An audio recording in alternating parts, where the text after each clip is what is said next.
Hey, what's up, everyone? This is video number 3 of our multifamily value-add property video series. This is number 3 of 11. So if you haven't watched 1 and 2, go up to the top of the website, watch videos number 1 and 2. That's going to help you come up with a strategy on how to best tackle your value-add project. I got Alma Chavez, my operations manager, with us today, and she's going to help us out because she's involved with all of our projects. And so we're going to have some stories that we can talk about. She's going to help give us some details on that. So, you ready to jump into this?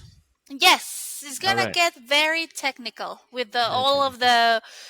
the roofing parts that we need to talk about. hmm So, hmm Yeah, and then we'll show a photo and based on to help guide you, the watcher, the observer, the audience on what we're talking about when it comes to the roofs and the drainage and things like that. So this video is going to be talking about the exterior, right? So we talked about in the last video, if you want to work from the outside in, the outside is going to protect the inside. So, what we talked about in the last video is if you do the inside first and then you have a major rainstorm, but you didn't fix your roof, all that interior work is just going to have to be redone. And there's been times where insurance will not cover that because the roof was not done properly. So be sure you do it properly, work from the outside in, and then you'll be safe. So let's talk first about roofs. And what I want to talk about first when it comes to roofs, when you do a roof, you really want to do roofs and gutters at the same time. Typically, your roofer is going to do gutters as well. Or they have a gutter guy that can come in and do it. So you want to have your gutters done with your roofs. Now, the gutters are going to be done after the roofs, but let's talk about the gutters first. It's weird to me when I walk around and I see houses or properties without gutters, especially in an area like we live in Houston, in an area like here where it does rain quite a bit and you don't have gutters. It's just weird to me. The reason why you have gutters is the water goes from the roof and then the gutters guide it away from the house, away from the foundation. And that's the purpose of the gutters. And you want that water to get away from your house and foundation. That's what the whole outside is all about. So we got this diagram that Alma found for us. And so this is a roof. Typically, you get a fireplace here. Typically, your multifamily won't have a fireplace. Let's say you do, but we're not going to talk about that right now. What I want to talk about right now is the gutter system. So when you have your gutters, as you can see here, the water is going to hit the roof and it's going to come down to the just follow gravity, come down, and it's got to go somewhere. And what I would rather it have is for it to go into a drainage system like a gutter and go away from the house. So you have the water coming down, going down in the gutter, going down the downspouts, and the downspouts go down further to the and push drain. it away. Yep, exactly. Mhm, mhm. And a lot of times you have those downspouts are tied into some kind of underground drainage system where it's routed out either into the parking lot or into the street. That is ideal because you know for sure that the water is getting drained away from the foundation, away from the property. When you have the gutters installed, this area right here, if you could see my cursor, you see where it says eaves, valley, rafter. Over here, you see the word fascia. Fascia is that piece of wood down here that the gutters are fastened to. So, what we commonly see when we approach these projects is the fascia has a lot of wood rot. And when you have wood rot and you try to nail in new gutters to a rotted fascia, that when the gutter gets heavy from the rain, the gutter is going to get so heavy it's going to pull away from the fascia and just fall down. So just imagine you have your tenants parking underneath that gutter system. You didn't fix the fascia, gutters get heavy, come down, fall on your tenants' cars. Now you got an insurance problem. So when you do the gutters, make sure your fascia is done as well, or your fascia does not have wood rot. Um, so those are kind of the basics, I would say, when it comes to the gutters. If you have a house or a property that has shingles, those shingles you want to have to come probably 2 inches over into the gutters. That way, you know for sure that the water is going to get into the gutter. If the shingles are done and they're too short and they don't go over the gutter, the water is going to go off the shingles and go in between the gutter and the fascia is going to get rotted out over time. So make sure that those shingles are going over. There's a lip, about 2 inch lip over into the gutters. Does that make sense, Alma? Yes, It makes and sense in this my is mind. and the gutters. It makes sense to me too. But we Okay, work good. together, so I'm not sure Exactly. if Yeah, right. if anybody else will be as clear as we are on this. But I was going to mention that the gutters are important also for the other type of ceiling that we handle, which is the torch down, Oh, the flat um, roofs. Yeah. the flat Yeah. roofs. Uh-huh. Exactly. Yeah. So let's talk about flat roofs real quick. I'll stop sharing this because this is not a flat roof. Hmm. But when you're dealing with a flat roof, you got different problems, right? You have a flat roof, you want to make sure that that water is actually getting off the roof because it can pool up there. You get these big puddles, it turns into a swimming pool.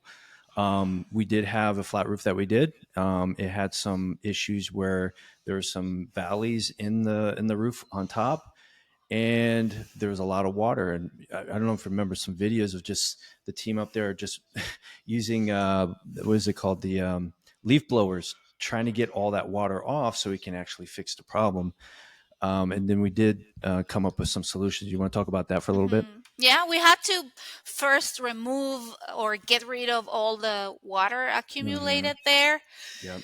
and then start working. So we had this ingenious solution that you came up with and you researched with the water pumps. Right. These are submergible water pumps that Yep. will be that automatically get activated as the water level rises at some level, and Right. it starts pumping the water, and then we direct the water to the gutters so Right. it will get eliminated. But we thought that to double to make sure that there was no problems even Mm-hmm. with the pumps. What if the pumps, there was no power or something, Sure. Yeah. right? That Right. there Yeah. are different things that can happen. So we also installed we created a couple more drains Mm-hmm. for the water to also be directed to Exactly. the gutter. So it was a good solution.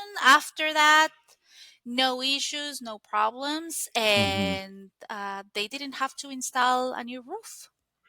Yeah. So when you're dealing with a new roof, let's just talk about flat roofs real quick. If you're going to do a new roof, I like TPO better than torch down. That's just my personal preference.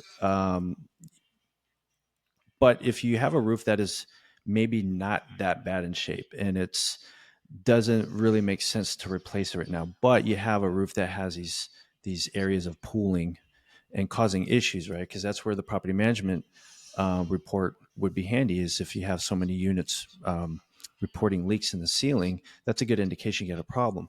So we did. As Alma said, we cut those pumps. Those pumps and we also had an electrical project along with that so that they had their own outlets that were outdoor outlets specific for this type of Right, project right. or thing that we wanted. So we had the electrical, we had the pumps, and then we added in the drains, right? So we had this, created this system here that eliminated a need for a brand new roof. Now, doing the electrical part, the pumps weren't that much money, and it was just really the price of the pump, and then a guy just putting it up there. It was really not that much as far as labor. The labor came in doing the drains, but really it was more the electrical was the more expensive part. But if you take that combined to a brand new roof, this was actually a better solution. Hmm. And I didn't hear any issues after doing that, but that was a very good. That was actually kind of fun, figuring out the problem, figuring out what the solution would be, and then yeah, seeing it all work together. Right. Hmm. Hmm. Yeah, you got to talk to the crew that is working on it and try Hmm. to even, suggest this type of solutions, right? Because Yep. sometimes they always want to do the new roof. Exactly. They Yeah, want to that's the other thing. do. Right.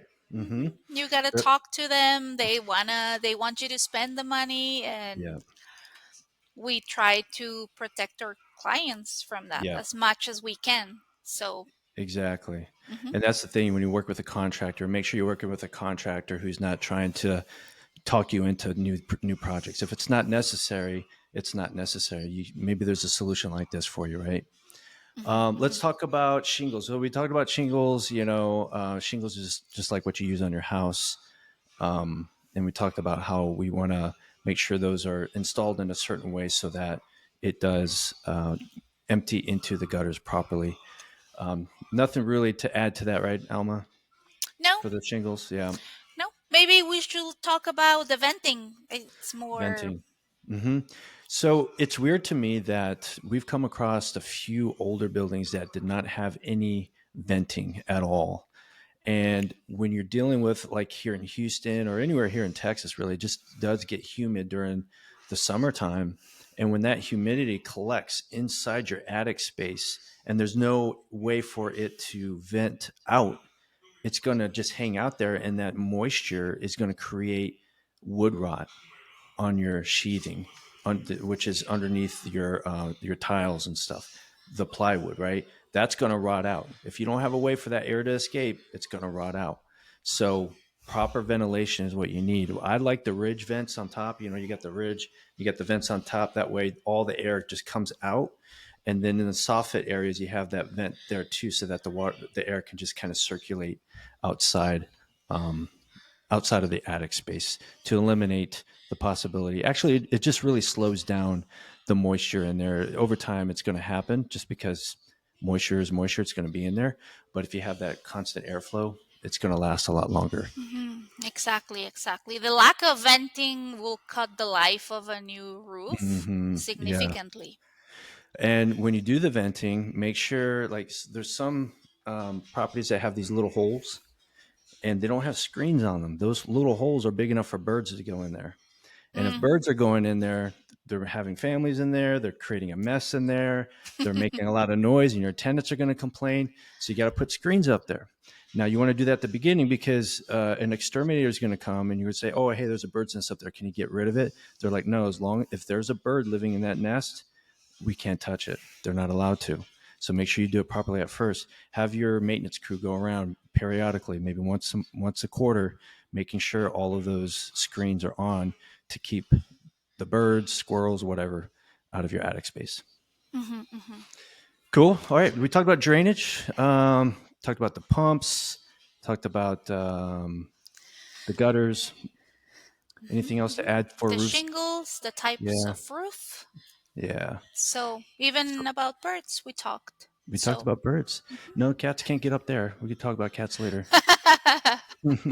But squirrels and raccoons and rats, I mean, they could all get in there. So you want to make sure all that stuff's tightened up. Let's talk about siding and windows for a second. In our second video, I believe it was, we're talking about that deck project. We also did a very large siding project on there. Now, if the siding doesn't have wood rot and there's no issues, it's safe to keep it, right?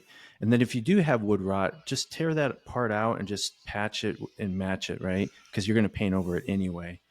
Um, but it's very important to make sure you get rid of that wood rot. If you had wood rot on your siding, it's just going to expand and grow and grow and grow. Anything that's touching that rot, it's like a disease. It's just going to keep expanding and growing. If you don't know what that is, or if you see a little spot that might look like cracks, stick your finger in. If you could put your finger in the siding, it's it's not good. I've Hmm, done that hmm. plenty of times. Yeah. Not make sure not to paint over it, because then if Hmm. it's painted, then you don't see the damage Exactly. until after some time, and Right. everything gets worse and it spreads to other siding pieces. Exactly. Yeah. And I've walked some properties for a buyer where the seller, speaking of cats, where Speaking of this cats. where the seller had just painted over, like, hey, it's freshly painted, and you show up from a distance like, oh, cool, it's painted. You walk up closely, you see, and I start poking my And you finger into touch the it, siding. Yeah. yes. It's like you just wasted your money painting this thing. You need to do it correctly. Um, Exactly. and you'll see it really a lot around the window seals too, especially the window seals with the window air conditioning unit, because all that the dripping, the condensation from the air conditioning unit will affect the window sill and the siding below it. So you got to be careful of those things too.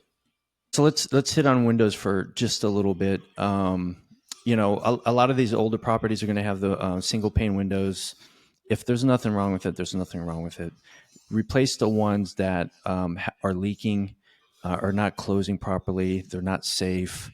They don't have a lock. So when you're, for safety issues when and if you have a city inspector that comes in and inspects rental properties and they see that your window is not locking properly, that's a safety issue. They're going to write you out for it, right?